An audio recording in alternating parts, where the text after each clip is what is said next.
Hello everyone, स्वागत करुच्चे YouTube channel Odisha study आउरे। तो पे आज आम देखा +3 फास्ट सेमेस्टर जो तुमर एसी ओडिया रही। तो पूर्व भी क्लास मैंने आसी जो मैंने देखने प्लेलिस्ट को जाए देख नब। तो यूनिट 1 देख गोटे क्लास पूर्व भी कर प्लेलिस्ट अच्छी देखिए देखी नब। तो आज आम देखा 2 मार्क विशिष्ट केतोटी प्रश्न यूनिट 1 रु। तो देख आज मैंने चैनल को प्रथम थर आसुँच चैनल को सब्सक्राइब करदेव, बेल आइकन को प्रेस कर ऑल नोटिफिकेशन ऑन करदेव जहाँद्वारा परवर्ती वीडियो आपण मैंने सर्वप्रथम पाइपर। तो चलते आरंभ करवा। तो देख प्रथम प्रश्न रही शब्द क्या कहुए उदाहरण सब बुझाओ। तो देख शब्द क्या कहुए अर्थ प्रदान करुवा गोटे वर्ण कि वर्णर समष्टि को शब्द कहुए ना कौन कहला पे अर्थ प्रदान करुवा गोटे अर्थ प्रदान करुवा गोटे वर्ण कि वर्णर समष्टि को शब्द कहुए। अर्थ प्रदान करुवा गोटे वर्ण कि वर्णर समष्टि को शब्द कहुए। अर्थबोध आनीपारु नथिबा वर्ण समष्टि होइछि पकर, विगस, हनिक, नकवि प्रभृति केबे हेले शब्द पदवाच्य नुहे। तो यहाँ हूँ केबे हेले पदवाच्य नुहे।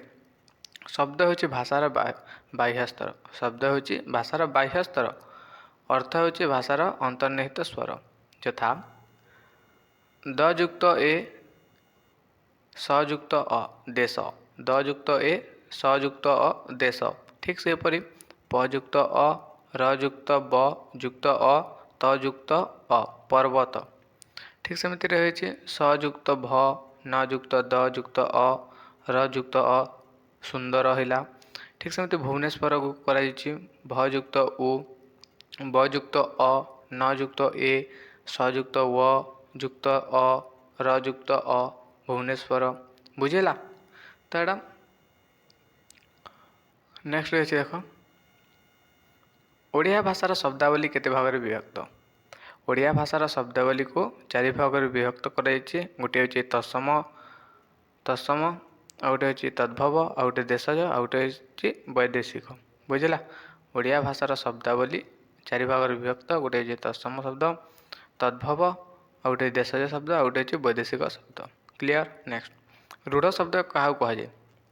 तो देख रूढ़ शब्द जो शब्द प्रकृति प्रत्ययगत, जो शब्द प्रकृति प्रत्ययगत अर्थ प्रकाश न करी भिन्न अर्थ प्रकाश करते ताहाकू रूढ़ शब्द कहुए।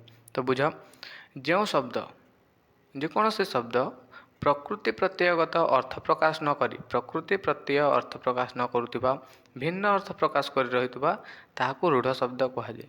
जेपरिक व्याघ्र शब्द, यही शब्दर प्रकृति प्रत्ययगत अर्थ है जी विशेष रूपे आघ्राण करे, जी विशेष रूपे आघ्राण करे।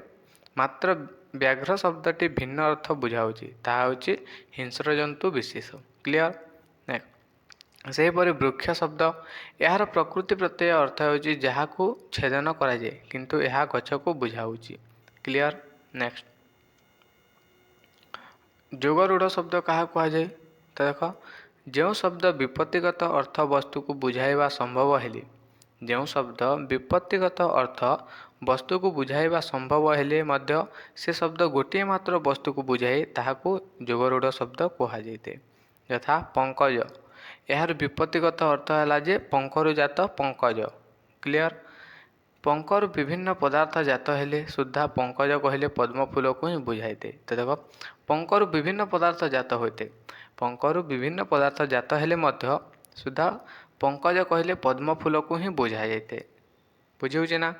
नेक्स्ट जुग्म शब्द क्या कहुए।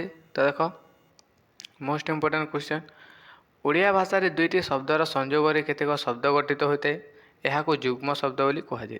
तो देख ओडिया भाषा रे दुईटी शब्दर संयोग, ओडिया भाषा रे दुईटी शब्दर संयोग जो शब्द गठित होते हैं ओडिया शब्द रे ओडिया भाषा रे दुईटी शब्दर ओडिया भाषा रे दुईटी शब्दर संयोग केतेक शब्द गठित होता है ताहाकू जुग्म शब्द कहुए। जुग्म शब्दर अन्यतम नाम होची जोड़ी शब्द। तो जुग्म शब्दर अन्य नाम होची जोड़ी शब्द। जुग्म शब्द गुड़िक है आशा भरसा, टंका पैसा, हाट बजार, धान चाउल, कलिकलिया, कलिकजिया, लिपापोछा, लाभ क्षति, बंधुबांधव, झगड़ा झाटी, पाठ पढ़ी, ठक ठक इत्यादि। क्लियर। तो यहाँ हूँ एग्जांपल। नेक्स्ट ଯୌଗିକ ଶବ୍ଦ କାହାକୁ କୁହାଯାଏ? ଦେଖ, ପ୍ରକୃତି ପ୍ରତ୍ୟୟଗତ ଅର୍ଥକୁ ଯେଉଁ ଶବ୍ଦ ପ୍ରକାଶ କରିଥାଏ, ପ୍ରକୃତି ପ୍ରତ୍ୟୟଗତ ଅର୍ଥକୁ ଯେଉଁ ଶବ୍ଦ ପ୍ରକାଶ କରିଥାଏ ତାହାକୁ ଯୌଗିକ ଶବ୍ଦ କୁହାଯାଇଥାଏ। ଯଥା ପଚ ଯୁକ୍ତ ଅକ ପାଚକ, ପଚ ଯୁକ୍ତ ଅକ ପାଚକ। ଯିଏ ପାକ କରେ ସେ ପାଚକ, ଯିଏ ପାକ କରେ ସେ ପାଚକ, ଏହା ହିଁ ଶବ୍ଦର ସାଧାରଣ ଅର୍ଥ। ସେହିପରି ଲେଖକ, ପାଲକ, ନାୟକ ପ୍ରଭୃତି ଶବ୍ଦ। କ୍ଲିଅର? ନେକ୍ସଟ, ଓଡ଼ିଆ ଶବ୍ଦର କେତୋଟି ରୂପ ରହିଅଛି? ତ ଓଡ଼ିଆ ଶବ୍ଦର ଦୁଇଟି ରୂପ ରହିଅଛି। ଗୋଟିଏ ହେଉଛି ଆଙ୍ଗିକ, ଅନ୍ୟଟି ଆତ୍ମିକ। ଗୋଟିଏ ହେଉଛି ଆଙ୍ଗିକ ରୂପ ଆଉ ଗୋଟିଏ ହେଉଛି ଆତ୍ମିକ ରୂପ। ତ ଦେଖ, ପ୍ରଥମେ ଦେଖିବା ଆଙ୍ଗିକ ରୂପ।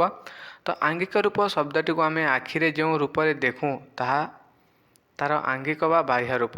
ଯେପରିକି ସାମାଜିକକୁ ଆମେ ସାମାଜିକ ପଢ଼ୁ, ସାମାଜିକକୁ ଆମେ ସାମାଜିକ ପଢ଼ୁ। ତ ଦେଖ, ଆଙ୍ଗିକ ରୂପ, ଆଙ୍ଗିକ ରୂପ ଶବ୍ଦଟିକୁ ଆମେ ଆଖିରେ ଯେଉଁ ରୂପରେ ଦେଖୁଁ, ଆମେ ଆଖିରେ ଯେଉଁ ରୂପରେ ଦେଖିଥାଉ ତାହାର ଆଙ୍ଗିକ ବା ବାହ୍ୟ ରୂପ ହୋଇଥାଏ। ଯେପରିକି ସାମାଜିକକୁ ଆମେ ସାମାଜିକ ପଢ଼ିଥାଉ। କ୍ଲିଅର? ତ ନେକ୍ସଟ ରହିଛି ଦେଖ ଆତ୍ମିକ ରୂପ। ପ୍ରତ୍ୟେକ ଶବ୍ଦ ସୃଷ୍ଟି ପଛରେ କିଛି ନା କିଛି କାରଣ ବା ଅର୍ଥ ରହିଅଛି। ତ ପ୍ରତ୍ୟେକ ଶବ୍ଦର ସୃଷ୍ଟିରେ ପଛରେ କିଛି ନା କିଛି କାରଣ ରହିଥାଏ। ଠିକ୍ ସେମିତି ଶବ୍ଦର ବିପତ୍ତି ଓ ଅର୍ଥ ଏହାର ଆତ୍ମିକ ରୂପ। ଶବ୍ଦର ବିପତ୍ତି ଓ ଅର୍ଥ ଏହାର ଆତ୍ମିକ ରୂପ। ଯେପରିକି ସାମାଜିକ, ସମାଜ ଯୁଗ ଇକ, ସାମାଜିକ ଅର୍ଥାତ୍ ମଣିଷ ଗୋଷ୍ଠୀଗତ ଭାବେ ଯେଉଁ ବିଚାର ଗ୍ରହଣ କରିଥାଏ ତାହା ହେଉଛି ସାମାଜିକ। କ୍ଲିଅର? ନେକ୍ସଟ, ବଚନ କାହାକୁ କୁହାଯାଏ? ଦେଖ, ଯାହାଦ୍ୱାରା ବସ୍ତୁ ବା ପ୍ରାଣୀର ସଂଖ୍ୟା ଗଣନା କରି ଜଣାଯାଇଥାଏ ତାହାକୁ ବଚନ କୁହାଯାଏ। ଓଡ଼ିଆ ଭାଷାରେ ଦୁଇଟି ବଚନ ରହିଅଛି, ଗୋଟିଏ ହେଉଛି ଏକ ବଚନ ଆଉ ଗୋଟିଏ ହେଉଛି ବହୁ ବଚନ। ତ ଦେଖ, ଯାହାଦ୍ୱାରା ବସ୍ତୁ ବା ପ୍ରାଣୀର ସଂଖ୍ୟା ଗଣନା କରି ଜଣାଯାଏ, ଯାହାଦ୍ୱାରା ବସ୍ତୁ ବା ପ୍ରାଣୀର ସଂଖ୍ୟା ଗଣନା କରି ଜଣାଯାଇଥାଏ ତାହାକୁ ବଚନ କୁହାଯାଇଥାଏ। ଓଡ଼ିଆ ଭାଷାରେ ଦୁଇଟି ବଚନ ରହିଅଛି, ଗୋଟିଏ ହେଉଛି ଏକ ବଚନ ଆଉ ଗୋଟିଏ ହେଉଛି ବହୁ ବଚନ। କ୍ଲିଅର? ନେକ୍ସଟ, ପୁରୁଷ ଯାତ୍ରୀ ଓ କବିର ସ୍ତ୍ରୀଲିଙ୍ଗ ଶବ୍ଦ ଲେଖ। ତ ପୁରୁଷ ଯାତ୍ରୀର ସ୍ତ୍ରୀଲିଙ୍ଗ ହେଉଛି ନାରୀ ଯାତ୍ରୀ ଓ କବିର ହେଉଛି ନାରୀ କବି। କବିର ସ୍ତ୍ରୀଲିଙ୍ଗ ହେଉଛି ନାରୀ କବି ଓ ପୁରୁଷ ଯାତ୍ରୀର ସ୍ତ୍ରୀଲିଙ୍ଗ ହେଉଛି ନାରୀ ଯାତ୍ରୀ। ନେକ୍ସଟ ରହିଛି ଏକ ବଚନର ଦୁଇଟି ଉଦାହରଣ ଦିଅ। ତ ଏକ ବଚନର ଦୁଇଟି ଉଦାହରଣ ହେଉଛି ଖଣ୍ଡିଏ ବହି ଓ ଖଣ୍ଡିଏ ଜିନିଷ। ଏଇଟା ହେଉଛି ଏକ ବଚନ। ବହୁ ବଚନ କାହାକୁ କୁହାଯାଏ? ତ ଦେଖ, ଯେଉଁ ଶବ୍ଦର ବ୍ୟବହାର ଦ୍ୱାରା ବସ୍ତୁ ବା ପ୍ରାଣୀର ସଂଖ୍ୟା ଏକରୁ ଅଧିକ ବୋଲି ଜଣାଯାଇଥାଏ ତାହାକୁ ବହୁ ବଚନ କୁହାଯାଏ। ଯେଉଁ ଶବ୍ଦର ବ୍ୟବହାର ଦ୍ୱାରା ବସ୍ତୁ ବା ପ୍ରାଣୀର ସଂଖ୍ୟା, ଯେଉଁ ଶବ୍ଦର ବ୍ୟବହାର ଦ୍ୱାରା ବସ୍ତୁ ବା ପ୍ରାଣୀର ସଂଖ୍ୟା ଏକରୁ ଅଧିକ ହୋଇଥାଏ ତାହାକୁ ବହୁ ବଚନ କୁହାଯାଏ। ଉଦାହରଣ, ଗଛ ଗୁଡ଼ିକ ଲଗାଗଲା, ଏଇଟା ହେଉଛି ବହୁ ବଚନ। ପିଲାମାନେ ଖେଳିବାକୁ ଗଲେ, ଲୋକେ ଠିକ୍ ନେତା ବାଛିଲେ, ଏଇଟା ହେଉଛି ବହୁ ବଚନ ଶବ୍ଦ ସବୁ। ନେକ୍ସଟ, ବଚନ କାହାକୁ କୁହାଯାଏ? ଏହା କେତେ ପ୍ରକାର? ତ ଯାହାଦ୍ୱାରା ବସ୍ତୁ ବା ପ୍ରାଣୀର ସଂଖ୍ୟା ଗଣନା କରି ଜଣାଯାଇଥାଏ ତାହାକୁ ବଚନ କୁହାଯାଇଥାଏ। ଓଡ଼ିଆ ଭାଷାରେ ଦୁଇଟି ବଚନର ବ୍ୟବହାର କରାଯାଇଛି, ଗୋଟିଏ ହେଉଛି ଏକ ବଚନ ଆଉ ଗୋଟିଏ ହେଉଛି ଏକରୁ ଅଧିକ ହେଲେ ତାହା ହେଉଛି ବହୁ ବଚନ। ନେକ୍ସଟ, ଏକ ବଚନ ଓ ବହୁ ବଚନ କାହାକୁ କୁହାଯାଏ? ତ ଏକ ବଚନ ଯେଉଁ ଶବ୍ଦ ବ୍ୟବହାର ଦ୍ୱାରା ବସ୍ତୁ ବା ପ୍ରାଣୀର ସଂଖ୍ୟା ଗୋଟିଏ ବୋଲି ଜଣାଯାଇଥାଏ ତାହାକୁ ଏକ ବଚନ କୁହାଯାଏ। ଯଥା କୁକୁର, ଘରଟି, ମୁଁ, ଛାତ୍ରଟି, ଗଛ, ନଦୀ ଇତ୍ୟାଦି। ତ ଏଇଟା ହେଉଛି ଏକ ବଚନ। ତ ବହୁ ବଚନ ଦେଖିବା, ଯେଉଁ ଶବ୍ଦ ବ୍ୟବହାର ଦ୍ୱାରା ବସ୍ତୁ ବା ପ୍ରାଣୀର ସଂଖ୍ୟା, ଯେଉଁ ଶବ୍ଦ ବ୍ୟବହାର ଦ୍ୱାରା ବସ୍ତୁ ବା ପ୍ରାଣୀର ସଂଖ୍ୟା ଏକରୁ ଅଧିକ ବୋଲି ଜଣାଯାଇଥାଏ ତାହାକୁ ବହୁ ବଚନ କୁହାଯାଏ। ଯଥା ଆମ୍ଭେମାନେ ସ୍କୁଲକୁ ଯିବୁ, ଏଇଟା ହେଉଛି ବହୁ ବଚନ ଶବ୍ଦ। ଲୋକ ଆସିଯିବେ, ଚଢ଼େଇ ଉଡ଼ିଗଲେ, ଏଇଟା ହେଉଛି ବହୁ ବଚନ ସବୁ। ନେକ୍ସଟ, ପୁରୁଷକୁ କେତେ ଭାଗରେ ବିଭକ୍ତ କରାଯାଇଛି? ତ ଦେଖ, ପୁରୁଷକୁ ତିନି ଭାଗରେ ବିଭକ୍ତ କରାଯାଇଛି। ଗୋଟିଏ ହେଉଛି ପ୍ରଥମ ପୁରୁଷ, ଆଉ ଗୋଟିଏ ହେଉଛି ଦ୍ୱିତୀୟ ପୁରୁଷ ଆଉ ଗୋଟିଏ ହେଉଛି ତୃତୀୟ ପୁରୁଷ। ତ ପୁରୁଷକୁ ତିନି ଭାଗରେ ବିଭକ୍ତ କରାଯାଇଛି। ଏକ୍ଜାମରେ ପଢ଼ିଲେ ଲେଖିଦେବ କି ପୁରୁଷକୁ ତିନି ଭାଗରେ ବିଭକ୍ତ କରାଯାଇଛି, ଯଥା ପ୍ରଥମ ପୁରୁଷ, ଦ୍ୱିତୀୟ ପୁରୁଷ ଓ ତୃତୀୟ ପୁରୁଷ। କ୍ଲିଅର? ନେକ୍ସଟ, ବ୍ୟଙ୍ଗର ଦୁଇଟି ଶବ୍ଦ ଲେଖ। ତ ବ୍ୟଙ୍ଗର ଦୁଇଟି ଶବ୍ଦ ହେଉଛି ତର୍ଦ୍ଧୁର, ଭେକ, ମଣ୍ଡୁକ। ମଣ୍ଡୁକ, ଭେକ, ତର୍ଦ୍ଧୁର। କ୍ଲିଅର? ନେକ୍ସଟ, ଅଗ୍ନିର ଦୁଇଟି ଶବ୍ଦ ଲେଖ। ତ ଅଗ୍ନିର ଦୁଇଟି ଶବ୍ଦ ହେଉଛି ଅନଲ, ଚିତ୍ରଭାନୁ। ନେକ୍ସଟ ହେଉଛି ହରି ଶବ୍ଦର ଦୁଇଟି ଶବ୍ଦ ଲେଖ। तो हरि शब्दर दुईटी शब्द होची विष्णु श्रीकृष्ण राम। तो यहाँ हूँ नेक्स्ट कुम्भीर शब्दर दुईटी शब्द लेख। कुम्भीर शब्दर दुईटी शब्द होची पिंगचक्षु मगर शंकुमुख। नेक्स्ट दुईटी पोर्तुगीज शब्द लेख आचार आत किराणी फालतू। गोटे शेष प्रश्न रही दुईटी समचारित भिन्नार्थबोधक शब्दर अर्थ लेख। Cool cool Anil Anil. तो कहर्ष कूल कूल अर्थ वंश कूल कूलर अर्थ होची नदी तट।